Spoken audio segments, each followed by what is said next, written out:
ada bukti yang kuat. Disebutkan di situ tidak ada bukti yang kuat karena tidak ada visum dan tidak ada saksi yang melihat. Padahal sebenarnya seharusnya ya JPU memahami namanya KS itu sejak kapan ada saksi yang terang-terangan melihat mengenai peristiwanya. Tetapi dari fakta persidangan sebelumnya sebenarnya kan kita juga sudah melihat bahwa saksi-saksi yang melihat saat itu, melihat ibu pingsan dan jatuh terduduk itu pasti karena ada sesuatu yang di luar kewajaran atau kenormalan. Kemudian mengenai visum juga, dari ahli yang dihadirkan jaksa sendiri menyebutkan bahwa mayoritas korban KS itu justru tidak melakukan visum. Jadi dua hal tersebut justru memberikan kesimpulan pada JPU bahwa KS-nya tidak terjadi. Ya, kami sangat menyayangkan hal itu karena membuktikan bahwa memang korban KS itu di Indonesia mengalami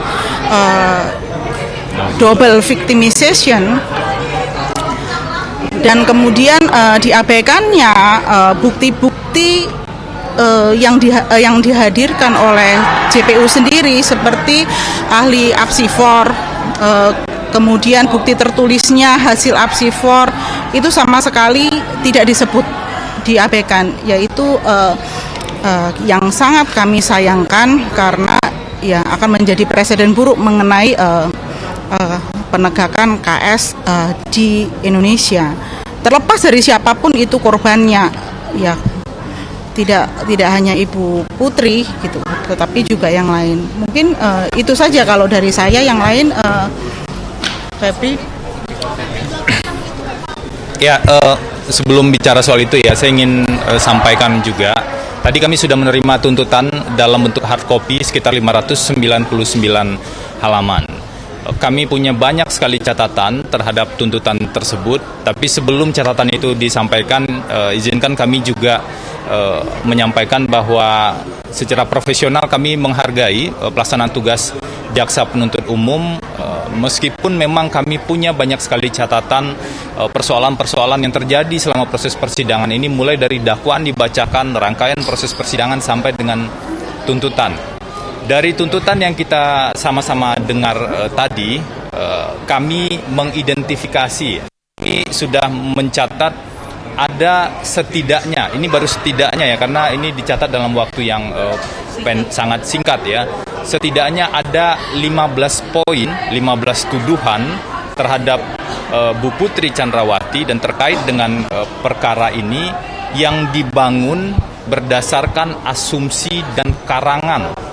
Jadi saya tegaskan lagi, saya sampaikan lagi, setidaknya saat ini kami mengidentifikasi ada 15 tuduhan terhadap Bu Putri Chandrawati terkait dengan perkara ini yang dibangun berdasarkan asumsi dan karangan.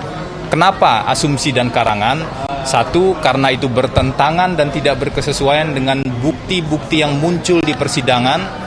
Yang kedua, ada yang bahkan sama sekali tidak pernah muncul di persidangan, tetapi seolah-olah kemudian dijahit menjadi sebuah karangan.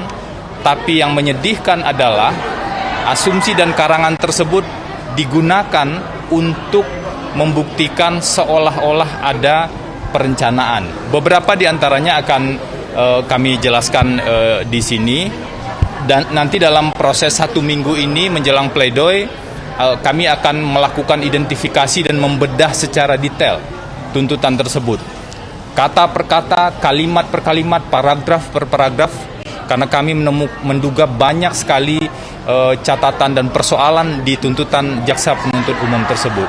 Beberapa yang bisa kami sampaikan saat ini, misalnya apalagi kalau dikaitkan dengan tuntutan terhadap terdakwa yang lain, sangat terlihat jaksa penuntut umum tidak konsisten dan galau dengan aspek motif terkait dengan terjadinya tindak pidana.